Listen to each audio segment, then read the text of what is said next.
Mga igsoon, kung nakita gusto or gi-expect nga mahitabo sa atong kinabuhi, unya dili kini matuman, maluya usab kita, di ba?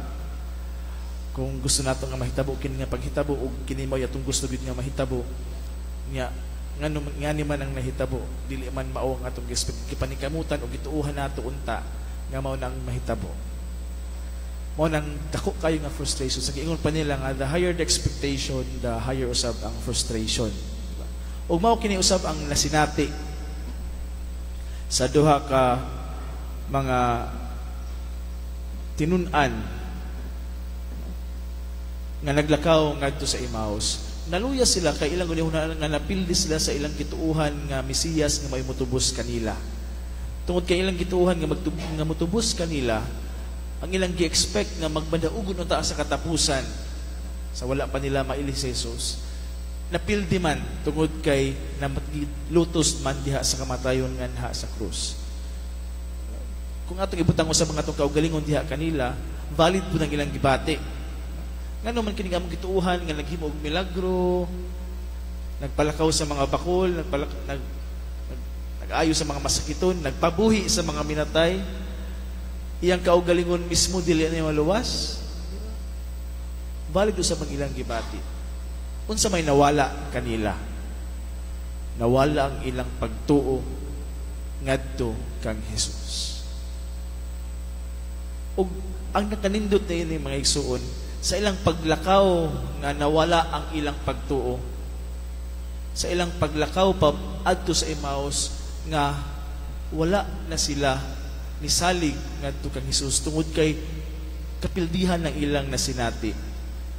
Si Jesus mismo maoy ni duol kanila. Si Jesus mismo maoy ni uban, maoy nag-initiate nga muuban nganha sa ilang paglakaw nga walay pagtuo nganha kaniya.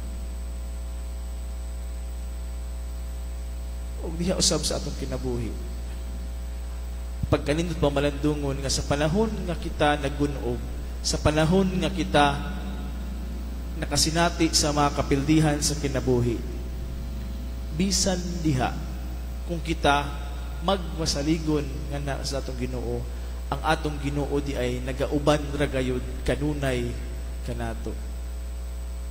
Sa panahon nga makapangutana kita nga asa man ang Ginoo, anong kini man ikahitabo sa kinabuhi? No. God is always there. Naa kanunay ang Ginoo nag-uban kanato. Ug unsa may atong kinahanglan buhaton lamang, diha sa pagpikas-pikasapan sa atong Ginoong Hesus, ang mga disipulo, ang katong naluya nga duha, ang isa si Cleopas, nakaila nganha kang Hesus. Ingana ka importante kanunay ang bangkite nga ato kanunay sa ulugon.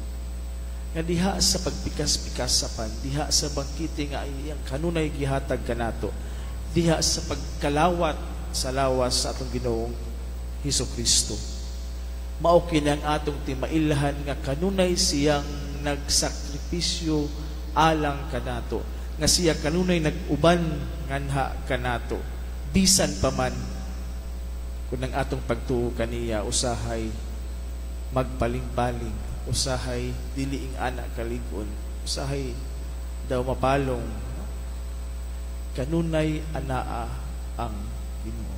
Ug ang nakainindot ni mga igsuon, di ba? Sila nga walay pag katong naluya sila nga nawala ang pagtuo.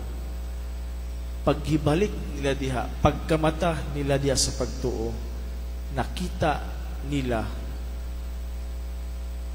ang dakong milagro nga ang gi-expect nila nga kapildihan tungod kay naggiluto siya dinha sa kamatayon sa cross.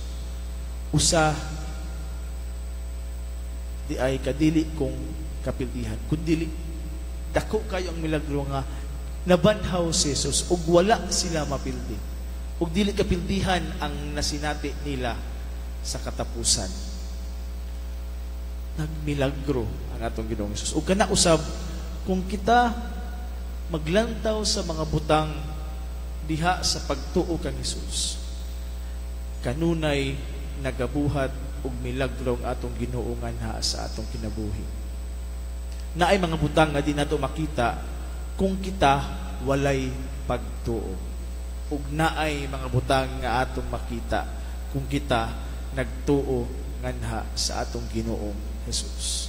Ug mao kana ang atong sinati sama sa gingos tungo ng pagbasa nga diha sa mga buhat sa mga apostoles nga si Pedro nag-ayo sa katong dili makalakaw, nagmilagro tungod sa gahom sa nabanhawng Hesus. Ang mga milagro kanunay nagbuhat diha sa atong kinabuhi ang atong Ginoong Hesus. Mga igsoon, diha unta sa atong kinabuhi sa pagpadayon sa atong lakaw, usahay ngadto padulong usab sa Emmaus, usahay usab maluya.